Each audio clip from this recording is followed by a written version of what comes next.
Myself, Mr. Rahul Chakule.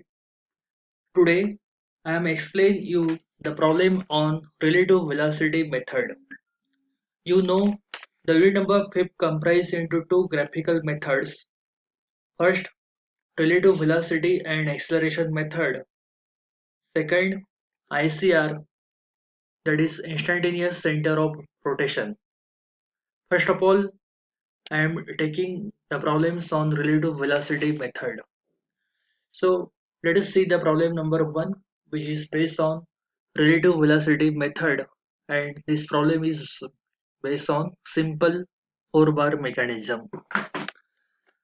In four bar mechanism ABCD, link AD is fixed one, and the crank AB is given the RPM value 200, which is moving in clockwise direction.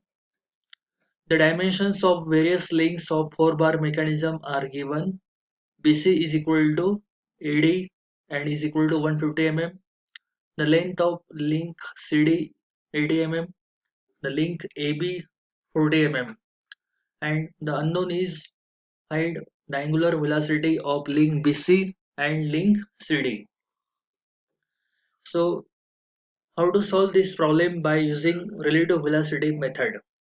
So the different basic steps are given, and if you follow that steps one by one, then you will get the final solution, that is the unknown, which is the angular velocity of given link BC and CD. So first of all, step number one, you draw the configuration, which is also called as space diagram with the help of scale. So here the different length of the links are given, and you have to see the minimum length of the link and the maximum length of the link. So in this problem, the minimum length of the link crank, which is AB, is 40 mm, and the maximum length of the mechanism, which is BC, and AD, which is 150 mm. So based on this minimum and maximum value and available space required to solve this problem, that is in the examinations, you have to solve these problems on the drawing sheet.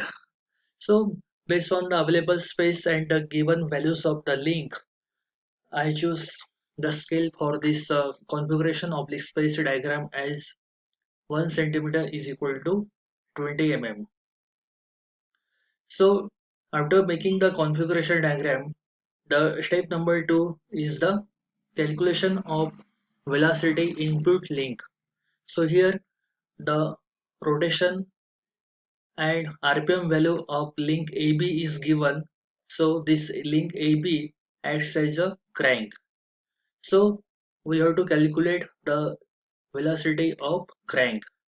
So by default, the velocity is equal to R into omega, where R is the length of link AB and omega is the angular velocity of link AB. So here from omega you can easily determine from the given value of RPM.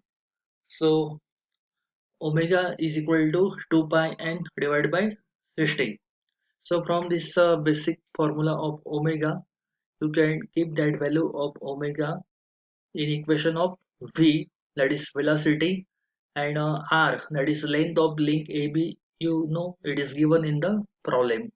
So by multiplying r into omega, the answer comes 0.8377 meter per second. So based on this velocity of crank, you take the scale for velocity polygon.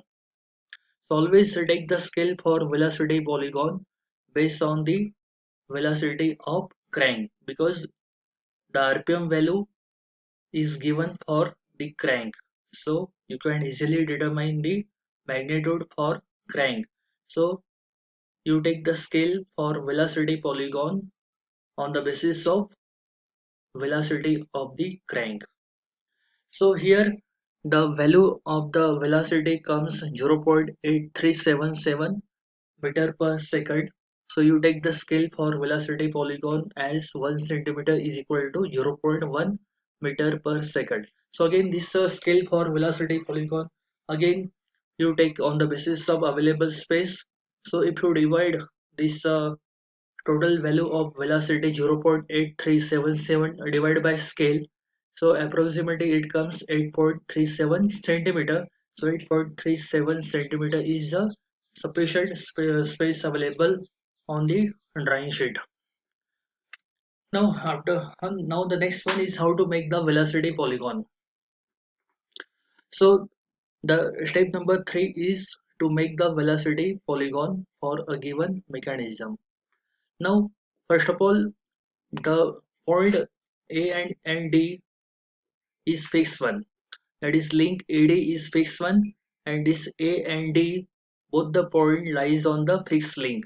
So I have given the notation a and small d at one space, okay, and that is by small letter. Now the next link is AB, which is the crank. So first of all, determine the velocity of crank.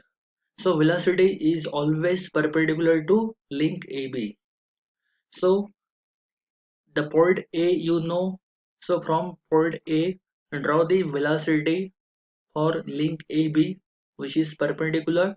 So draw the perpendicular line from point A. So this is the direction which is perpendicular to link AB from point small a. Now how much length it is required to take? So it is again by using the magnitude. So you know the magnitude for the crank, which is 8.37 centimeter. So you take the length of 8.37 centimeter, and the direction you know, it is perpendicular to link AB. And the direction I have taken this particular right side because in the problem it is mentioned that the crank is moving with some RPM value in clockwise direction. So based on this clockwise direction, I have chosen the scale for vector small ab in that particular direction. So after getting the magnitude of 8.37 centimeter, I have mentioned here small b, that is the vector small ab is equal to velocity of b with respect to a, or you can also write down the velocity of point b. And after getting the small b, the next link is bc. So you again draw the velocity of link bc. So again the link bc is a scalar, it is having the magnitude and direction. So you don't know the magnitude because the RPM value of link bc is not given. So it is not possible for us to determine the value of this magnitude for link BC, but the direction you know, the direction of the velocity of link BC is always perpendicular to link BC. So you know the B point. So from the B point, you draw the velocity perpendicular to length BC. So this is the perpendicular direction. Now, because of unknown of magnitude, you can't determine the point C. So leave that. The next link is CD. Again, the for link CD, the RPM value is not given. You can't determine the magnitude. And link CD again a scalar vector. So it is having the magnitude as well as the direction. And because of this RPM value is not given for link CD, you can't determine the magnitude. But you know the velocity of link CD is always perpendicular to link CD. So you know the D point, which is a fixed one. So from the fixed point D, you draw the perpendicular, that is the velocity of link CD. So when this particular velocity of link CD and when the velocity of link BC are intersecting, give this particular point as small c. So the small c is the intersection point of link BC and link CD. So this is the velocity polygon, and from this velocity polygon the different unknowns we can easily calculate. So it is unknown number one is angular velocity of link BC and link CD. So let us take one by one. First of all, we will see the angular velocity of link BC. So basically, you know the formula V is equal to R into omega. So omega is equal to omega of BC is equal to velocity of BC divided by length of BC. So velocity of BC you know from the velocity polygon. So what is velocity of BC? It is the vector small cb and which comes 4.5 centimeter. So this 4.5 centimeter is the length, and always velocity is in meter per second or centimeter per second. So here we have taken in meter per second. So you have to multiply this particular length 4.5 centimeter multiply by scale, where the scale is 1 centimeter is equal to 0.1 meter per second. So after multiplying, the value comes 0.45 meter per second. So you keep this value of velocity of BC in this formula. So velocity of BC divided by length of BC is equal to 3 radian per second, and the direction of the direction is counterclockwise about B. The second unknown is CD.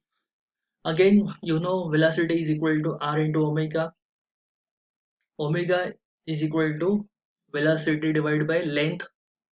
So velocity of length CD is equal to velocity of CD divided by length of CD.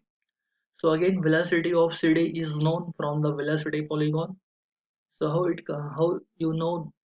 So velocity of CD is equal to vector c, small c, and d.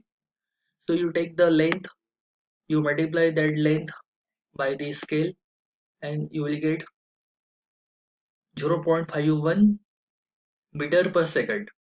So you keep this value of velocity divided by length of CD, which is given in the problem. So the final answer comes 6.375 rad per second. So it is a clockwise about D. So in this way, by following these particular basic steps, you can easily make the velocity polygon, and from that velocity polygon, you can easily determine the unknown given in the problem. So this relative velocity method is the one part of the relative velocity and acceleration method, and which is the one of the graphical methods of unit number 5. So in this particular problem number 1, I have taken a simple 4 bar mechanism problem, and we have applied the relative velocity method only, and then in coming next problem we will take another relative velocity method problem for slider crank mechanism, and in third problem we will in the third and fourth problem we will take the problems on relative velocity and acceleration combined problem that normally asked in the examination. So this is over.